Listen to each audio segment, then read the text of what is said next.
Hello, mathematicians! Today we're going to find a formula for the sum of the first n squares. This number shows up, for example, when you're counting the number of cannonballs stacked into a pyramid with a square base of n times n cannonballs. So how can we find a formula for this number?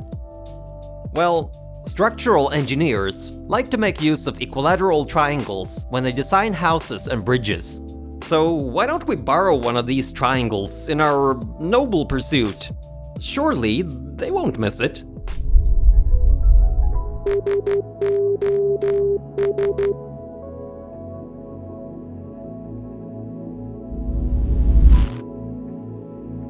Okay, to find a formula for the sum of the first n squares, let's start off by reminding ourselves of what we did in the previous episode, when we found a formula for the sum of the first n positive integers.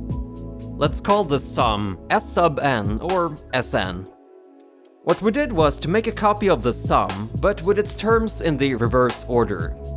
We then realized that any two of these terms that align vertically, such as these two terms in this green rectangle, add up to n plus 1.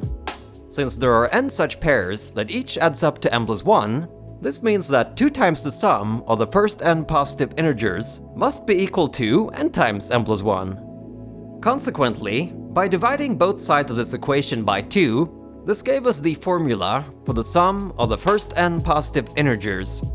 Notice that the key to deriving this formula was to find a certain stability in the terms that involved the number n plus 1. So this raises an obvious question.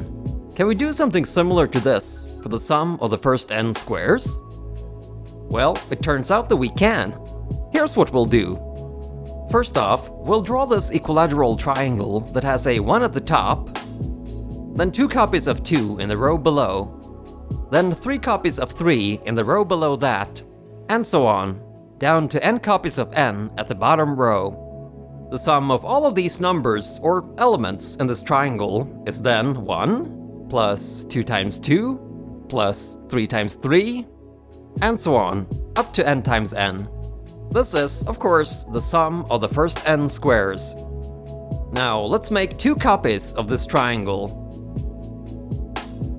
Furthermore, let's rotate these copies by 120 degrees. That is, 1/3 of a full revolution in opposite directions, like this. There we go. Since these 3 triangles contain the same elements, the sum of all of their elements must be 3 times the sum of the first n squares.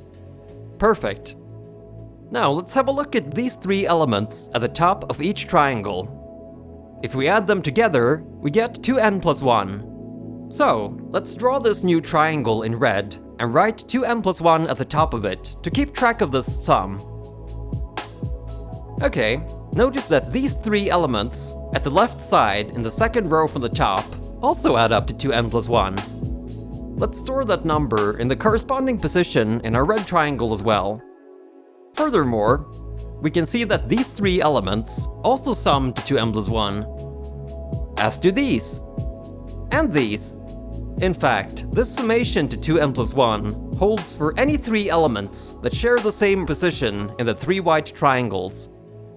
This means that to the right, we get a triangle that has elements of 2n plus 1 in every corresponding position. Also, the sum of all of the elements in the 3 white triangles to the left must be equal to the sum of the elements in the red triangle to the right.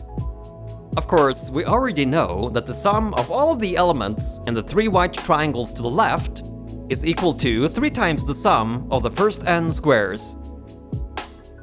So what about the elements in the red triangle to the right? Well, in the first row at the top, we have 2n plus 1. In the second row, we have 2 copies of 2n plus 1. In the third row, we have 3 copies of 2n plus 1. And so on, down to n copies of 2n plus 1 at the bottom row. Let's insert the sum of these elements into the right-hand side of our equation. Now we can factor out 2n plus 1 in the right-hand side. Aha! The sum of the first n positive integers.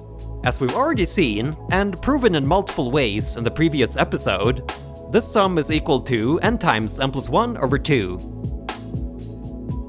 Now we just divide both sides of this equation by 3, which finally gives us our formula for the sum of the first n squares.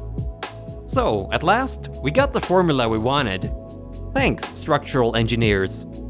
Anyway, thanks for watching. If you enjoyed this episode, feel free to hit the like and subscribe buttons. Also, go ahead and click the bell icon if you want to receive notifications about new videos.